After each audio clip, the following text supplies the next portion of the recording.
another installment of Purgatory, where I just talk about this bike and whatever else is on my mind.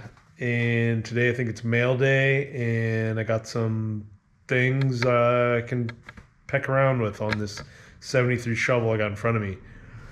I'm calling these vlogs, or whatever you want to call it, Purgatory, because I'm in the garage. And that's kind of what I call my garage, is Purgatory, because everything comes in here.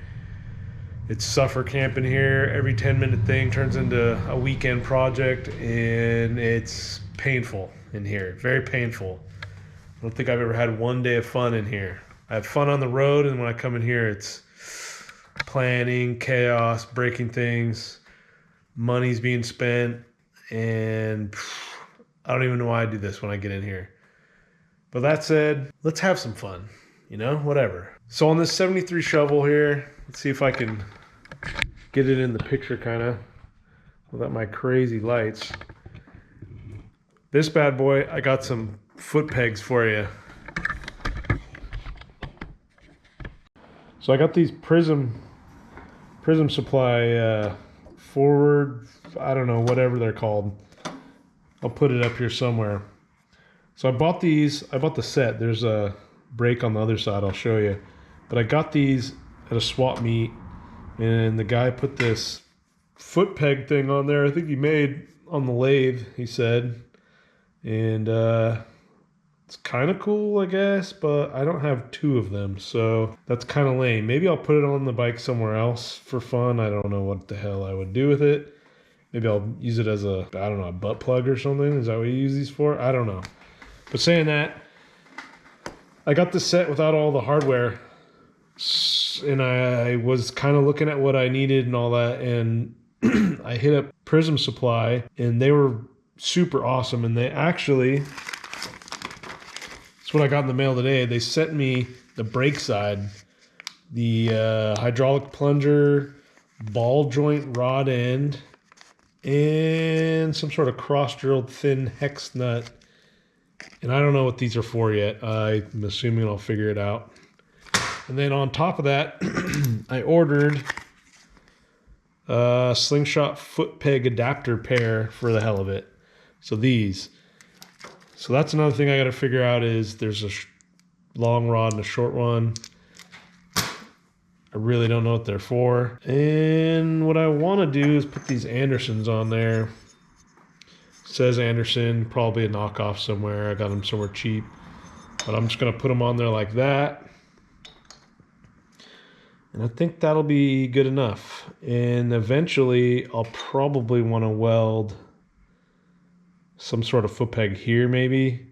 I'm not sure. I'm actually a forwards guy, so I kind of like them here. I don't know. We'll see what happens. That's a pretty cool mail day. And the other thing is I'm trying to figure out the brake setup. Let's go cruise around here without me tripping on everything. So I got this brake set up for a swing arm, the bracket is. So I'm kind of stuck. I really want to use what I have or what I got or traded for, and stuff like this is kind of a hiccup. And the brackets are like $100 or more, so it's one of those things where I'm kind of, I don't really want to spend the money, and it's a big piece of metal, and I feel like I could just make one. So what I'm trying to do now is find somebody that has one, and then I'll basically just make one somehow. And that's my option now. But had to get brakes for that one. Kind of did some horse trading for that, and it didn't come with brakes, so I bought some today. I also got a brake master cylinder for the brake side. Let me show you the brake side. All right, here's the brake side. Still got to clean my garage. There's push rod tubes because I frantically was looking at those versus the one on my other bike, and just stuff all over the lift. But anyways, I also got this for this Mikuni style carb, but it sticks out pretty far, so that's kind of lame. I don't know, what do you think about that? I'd like to have an air cleaner on this one. I'll probably run it. Free stuff's always way cooler. But here's the other side, the brake side. This is just for mock-up. This is one that came on my other shovel head when it was wrecked. I tried to rebuild it, but I couldn't get it to do anything brake related. And now that I'm looking at it, I got it backwards, like a freaking dingus. But yeah, the other thing is, I didn't know, but these hit the exhaust. This is off my other shovel head. That's how they're supposed to be, kind of like that. That's obviously not going to work. So I'm going to have to run my exhaust, maybe get a pinch or something and run it that way. Not really sure what I want to do with the exhaust. But that is the brake setup. It looks like whoever had it, definitely already fussed with it. I didn't really notice that. Looks like they bent it for some reason. So that's pretty cool. Not really into that. Yeah, that's a freaking bummer. Anybody ever run these Makunis on their shovel head? I heard they're better. I was even thinking about putting it on my stroker motor because I heard they like them, but I'm not really sure. I'm not really familiar. I don't even know if this is real or not. I think, oh, it is. It says right there on the side. Yeah, this is a cool motor. I can't wait to run it. It looks cool. Just needs to be cleaned up a little bit. Lifter blocks, whatever. Who cares about that? Yeah. All right, so first things first, got to make my mustache not look so crazy. I know in the last video, my freaking face was all dumb looking. I always forget to see what I look like before I start filming myself. But first off, I don't know how these even go on there. I looked on the website. I couldn't find anything that said what to do with them. So, because I got one, they're both the same, first of all. They're both the same.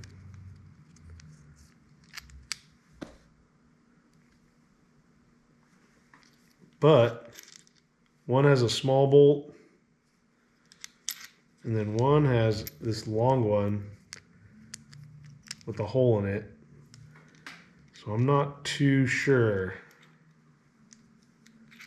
But I'm thinking this one with the fancy homemade peg, I'm thinking there's a bolt in there that was supposed to be in there, and then they just ran their own bolt in there. So that might be, I'm kind of thinking this goes into that and holds in there. So I might be SOL. I might have to order that too.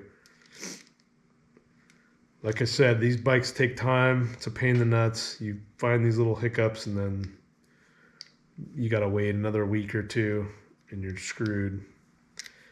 So you can't be in a hurry.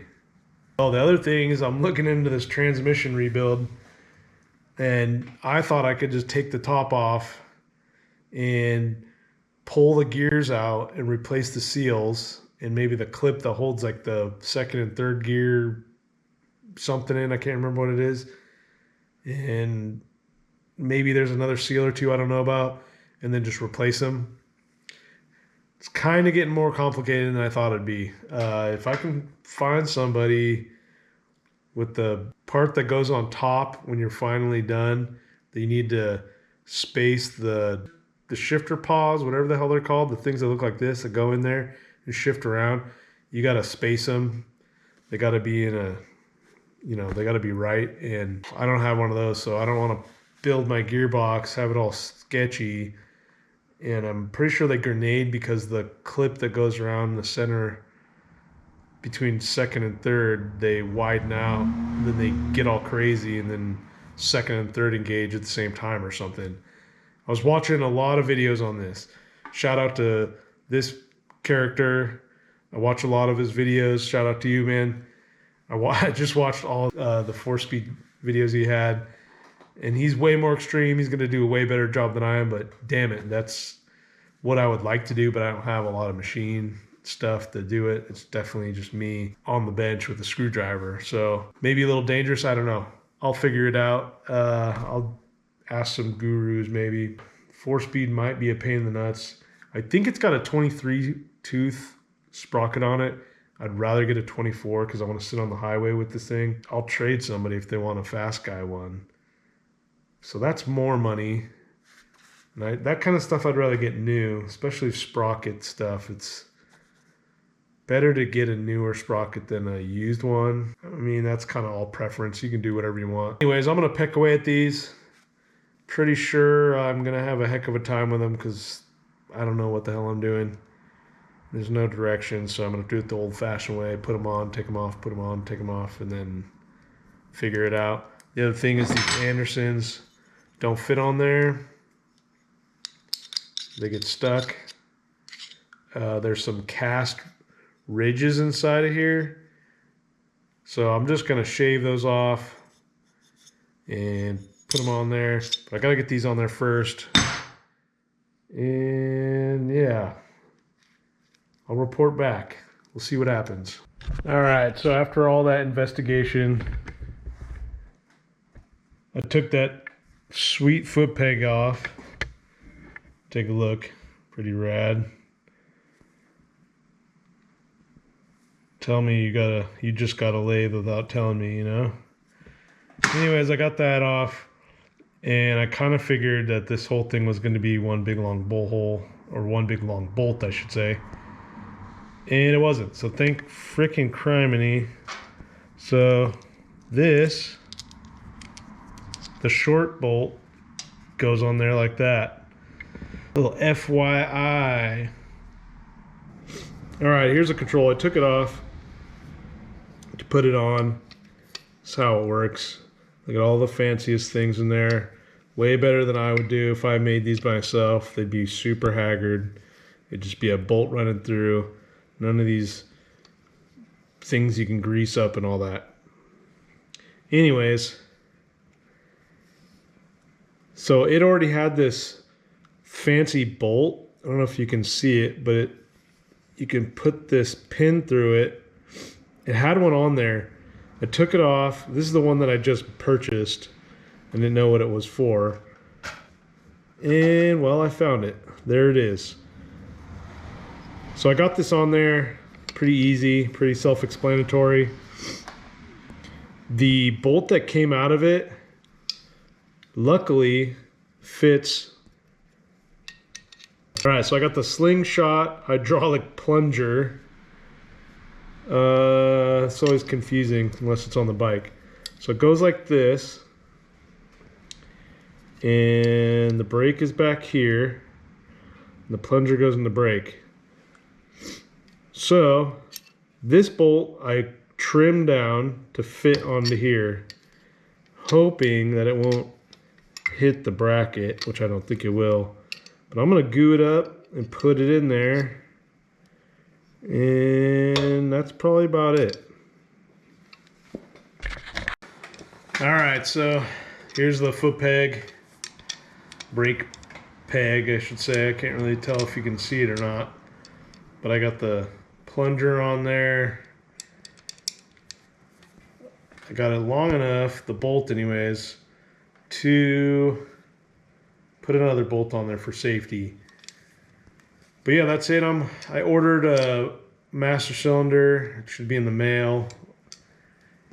And that's pretty much it. I got the little tab on there to put some sort of peg on there and put my foot on there and rest it. Hopefully that'll actually be true. And it looks pretty sweet. I don't know, we'll see what happens with this. The other thing I want to talk about is if you're getting these and thinking that the pegs are going to be aligned on each side like a normal set of foot pegs, you're wrong, because the shifter side is way higher than the brake side on the setup on these. The shifter side sits up high so it can go straight back towards the transmission, the shifting arm, and then the brake is just kind of just does whatever it wants. It sits out way out in the front, kind of lower. So I'm gonna have to weld some tabs on the side of the motor and hoop them up to some pegs that come out. It's one of those things. I'm definitely gonna buy the tabs that you weld onto the motor, and the brackets that go into the, I think I'll put a picture of them up here. It's kind of dumb for me to make all these hand puppets. So this is the setup I'm talking about. It's something I can make / I don't know if I really want to. I think I can get it done. I just need that bar, and I definitely can make the bar happen. That's the easiest part. I have a torch, I can bend all that stuff, and it would be way cheaper. I think if I buy all that stuff, I've seen some of it online. I'm definitely gonna get the tabs and weld them on. I think that's gonna be one of the very last things, because I wanna sit on the bike. Not the last thing, but I wanna get the seat, and I wanna get all the tins set up so I can sit down, see where my feet are. The other thing is, I think I wanna make shorter tabs to go on the clevises, I think they're called, the ones I just bought, and put on those. Probably make some shorties. Yeah, I'm not really sure though. It's kind of you never know. But that's it for me. That's Friday night and Purgatory. As you can see, actually that went pretty good. We didn't have any hiccups. Everything worked out. I didn't have to order any parts. So guess what? That's a win for me. If you've used these, do you like them? Do you love them? Do you hate them? They cost a fortune. So I'm glad I got these for cheap. Saved me a bunch of time, material. They're stainless, so that'll look nice over time. Oh, the other thing is, I forgot about I bought another stator and a regulator. Drag Specialties, which I was gonna get the fancier stuff, but I couldn't figure out this to go with that and whatever, so I got this set. It'll work just fine. I was asking the local shop guy about these. We couldn't figure it out. And then I brain farted, and then he told me, if you just get a stator, the stator hole goes through out of the case, the connection, you can get whatever regulator you want, whatever matches it. So that's super smart. I never would have thought of that. I was looking for the one that goes with this here. Doesn't matter. Get the good one, and then get a voltage regulator that matches this. Just do it that way. But at least I know these are good, and I'll get a good start. I can't remember why I didn't get a coil. I'm a little puzzled on that one. I should have got one. I've got to make a mounting bracket for that voltage regulator, and I'm gonna try to find somebody with some stainless. If I can get some stainless, I'll be stoked. Might just hit somebody up right now for that. Anyways, that's all I got for you. Mail day. I got another mail day coming up, but it's not that interesting. And I don't know. Yeah, we'll figure it out next week. Thanks for watching. Like, subscribe, comment. Go to my web store, deathmetalcycle.com. Buy a sticker pack at least. It all goes in the gas tank and buying all these dang parts. Every little bit helps. See ya.